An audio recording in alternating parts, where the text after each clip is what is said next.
Hey, this is the John Deere 4230 behind me.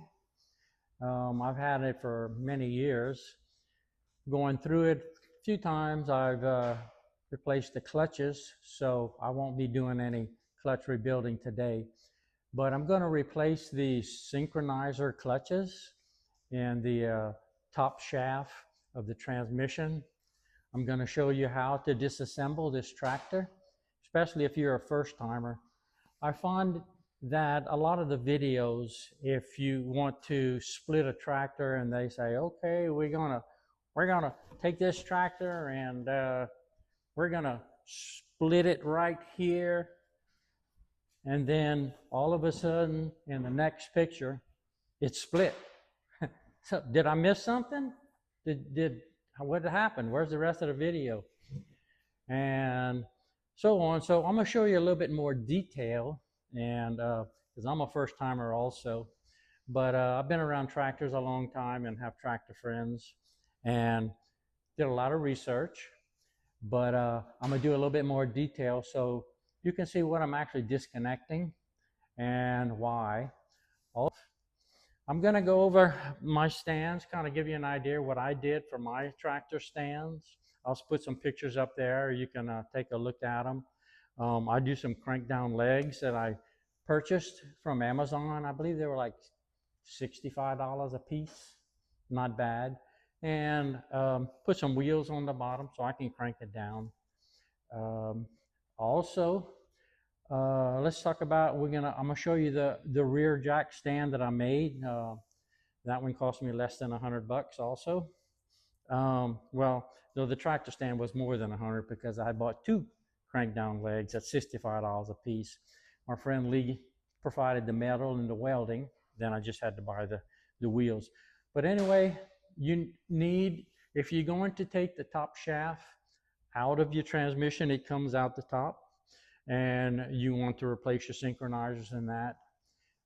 The rear stand of your tractor also needs to be movable. You got to be able to move the back section back, and I'll show you why in a second.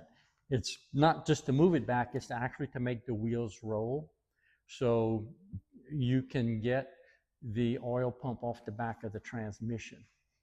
Show you that in just a few minutes. Anyway, this tractor is similar to a lot of other tractors. If you're doing it on a 4020, a 4030, the shop manual, you will need a shop manual, and they had listed a couple of other tractors, so they're all pretty familiar. Similar differences, some that might be a little different. So we'll go ahead and get started. I'm going to get in detail on the side of the tractor. I've already have marked everything that I'm going to disconnect, and I'll show that to you.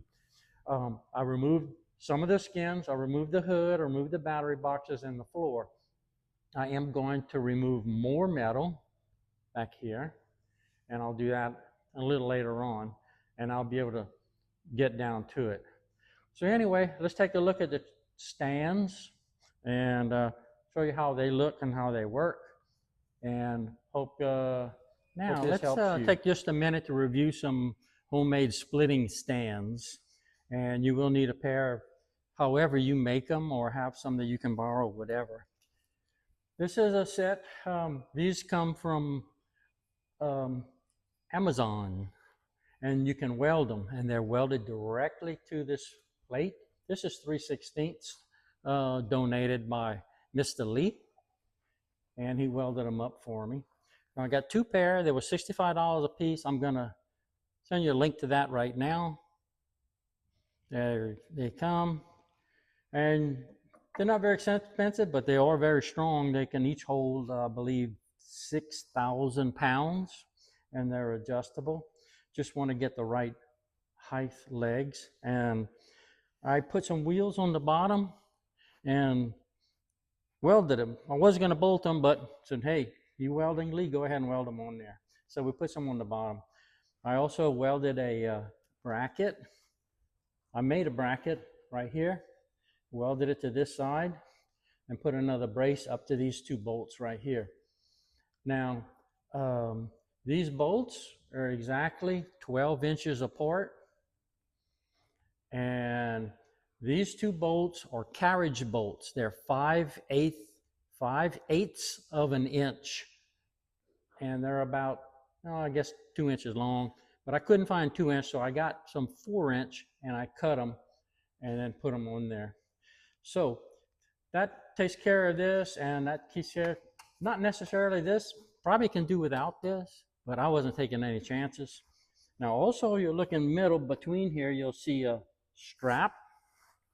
This strap is holding a 2x4 between the two gear, and I ratchet them tight. There's no way for them to move in or out when I'm messing around in the tractor and moving it.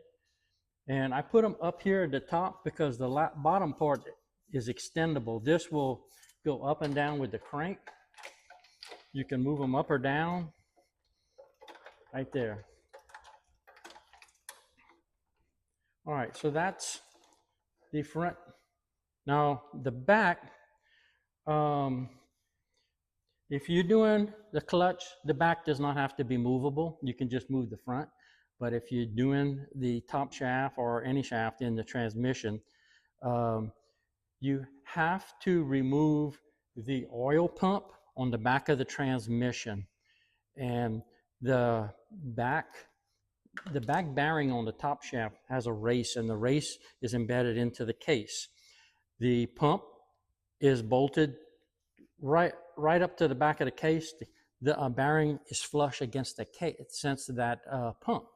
In order to get that bearing out is to remove that pump. And to remove that pump, you need to take all this other stuff off up here. And then on the 3-point, you got to lift up the top part of the pump, and you got the 3-point, you have to lift it straight up because it has some bars that you don't want to bend. You can use an engine hoist chains or something.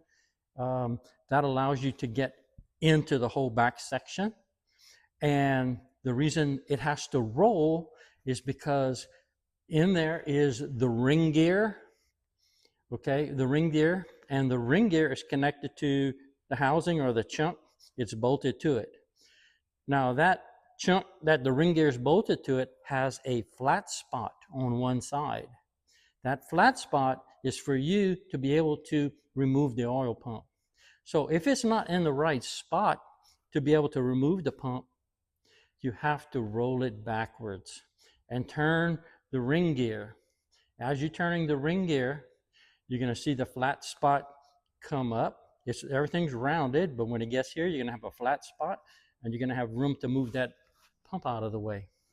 There's some other videos that may show some of this, and I will show it to you later on. The only other option is if someone has ever MacGyvered it out of the front. And I'm going to take a look at it and see if I can MacGyver it. If I can't, then I'm going to go ahead and pull this off. But I've been told you have to pull that off because you can't get it out. But we'll see. When we get to that point, I'll go over it with you and we'll look at it. Now, the back, okay, here we go. Let me get a little closer and explain it. I'm going to put some pictures up there for you. And it's basically all made out of wood, except there is in the center a crank stand. The stand came from, you guessed it, Amazon. And I got 2 of them, and they say they can each hold 6,000 pounds. They don't look very strong to me, but they said 6,000 pounds. And the center of it fits up in the tractor. The tractor has like a little compartment underneath, and it's shaped like this. So that bolt is shoved up in there like that. And I took the end, it has a little round plate, and I bent the ears up, and I could shove it up in there. I had to bend the little arm, but I can tighten it up. It has wheels on it. Now also the little stand in the middle, I built it all the way up with some 2x4s on top. If for any reason that jack stand is going to fall, at least it's going to fall not any further than this. It'll fall and land on those boards. But when I go to move it back, I'm going to take a ratchet strap it to the back of this tractor, and wrap it around my little dolly here. So when I move it back, make sure that that dolly moves with it smoothly and doesn't tilt over. That would be catastrophe. All right, so let's go and I'm gonna put you a few pictures up there and see, you can see how I did that too. So I built that for less than $100. It's pretty dang strong. You got 1, 2, 3, 4 layers of 2x8s, and then some 2x4s, and a 6,000-pound jack stand in the middle of that. Now, check around. You might look and see what other people have done. I've seen one person used a 4-ton floor jack, and he just jacked it up with that, and he moves it back. That's possible. You could do that also. Just got to make sure that jack doesn't ever fall on you. Now, okay, that's it for that. I'm going to get into showing you everything that I'm going to disconnect and why I'm going to disconnect here and then there. All right, so let's get into that.